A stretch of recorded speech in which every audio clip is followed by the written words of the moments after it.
Yuki Tsukumo is one of the 4 registered special grade sorcerers in Jujutsu High, making her one of the strongest people in the story.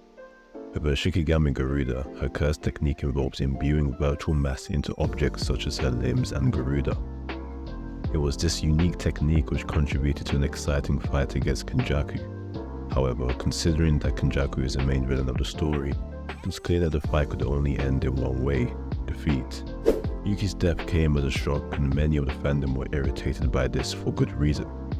Many went as far as describing Kenjaku's survival as an arseball, and while I disagree with the statement, I do believe that fans had every right to be disappointed with the outcome. So for the duration of this video, I'll be explaining why I believe that Yuki Tsukumo was a wasted character. Supporting characters typically serve to bolster the protagonists and propel the narrative forward. In accordance with this general principle, it is customary to introduce the death of a supporting character if it significantly contributes to the story's progression. This narrative device is often employed when the said character has reached a developmental plateau. Put simply, the author reaches a point where further character growth becomes implausible as their goals have already been attained and their purpose has been fulfilled. Consequently, their demise serves as a form of closure. While there are various reasons why a writer may choose to eliminate a character, I find that in the case of Yuki, despite the existence of a rationale, Gege Akutami's decision appears somewhat questionable. Personally, I think that Yuki's death was partly employed to showcase Kenjaku's formidable strength and cunning, while simultaneously postponing the anticipated clash between Yuta and Kenjaku. Reflecting on the team's encounter with Tengen, either Yuta or Yuki could have remained behind to safeguard Tengen. Hence, if Yuta stayed instead, he might have either died or stopped Kenjaku. If he managed to stop Kenjaku, then the main plot of Jujutsu Kaisen would effectively end there.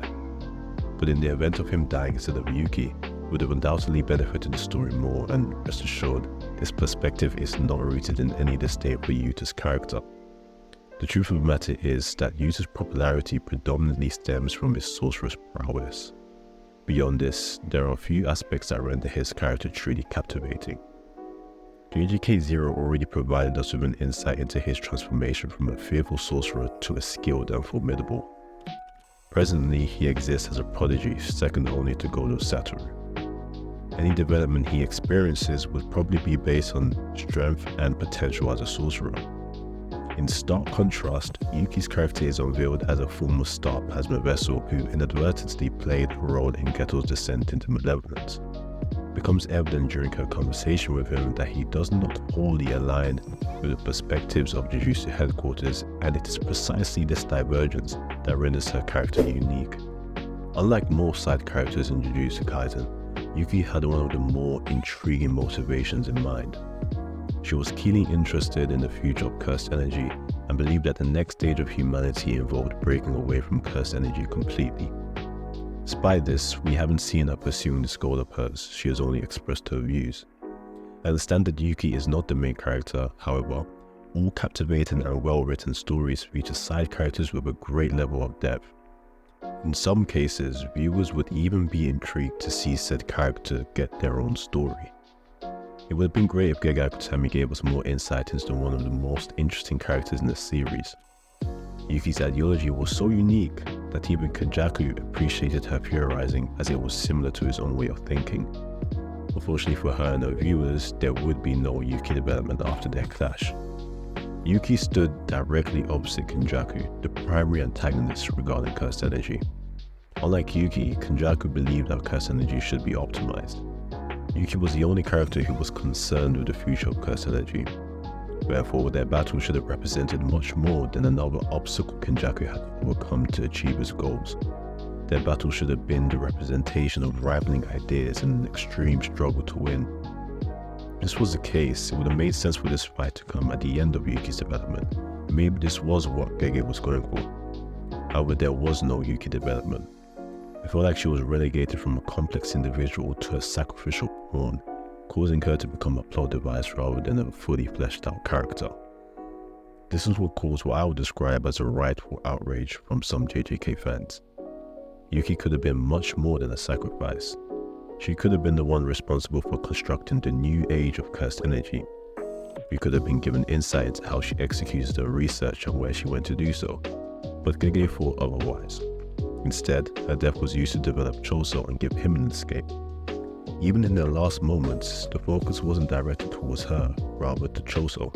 Her flashback revolved around Choso's internal struggle and his inability to accept his past actions.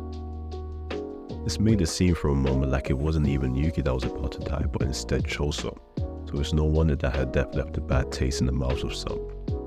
Ultimately, the only thing that Yuki's sacrifice achieved was a second chance for Choso. She failed to defeat Kenjaku even with her grand final move, and this is why disappointment ensued. Yuki in this fight was written for someone else. During a conversation with one of my mutuals, they suggested that Yuki was intentionally crafted as an enigmatic character, both to Jujutsu headquarters and to us as readers. This rationale holds merit as it implies that comprehending Yuki's actions would remain beyond our reach, unless she interacted with other characters. This line of reasoning presents a more acceptable standpoint, wherein Yuki's demise solidifies her status as a clandestine sorcerer within the Jujutsu world. However, this does not negate the sense of untapped potential, rather it renders her seemingly premature conclusions somewhat understandable. In my view, the narrative would have benefited from delving further into Yuki's character before her death, presenting readers with a new angle concerning cursed energy. But continuing along the previous train of thought, some may argue that Yuki is not truly dead. Of course, I am not referring to her literal death, as it is evident that she died in battle against Kenjaku. Instead, I am referring to a point I previously mentioned concerning the emergence of a new age of sorcery.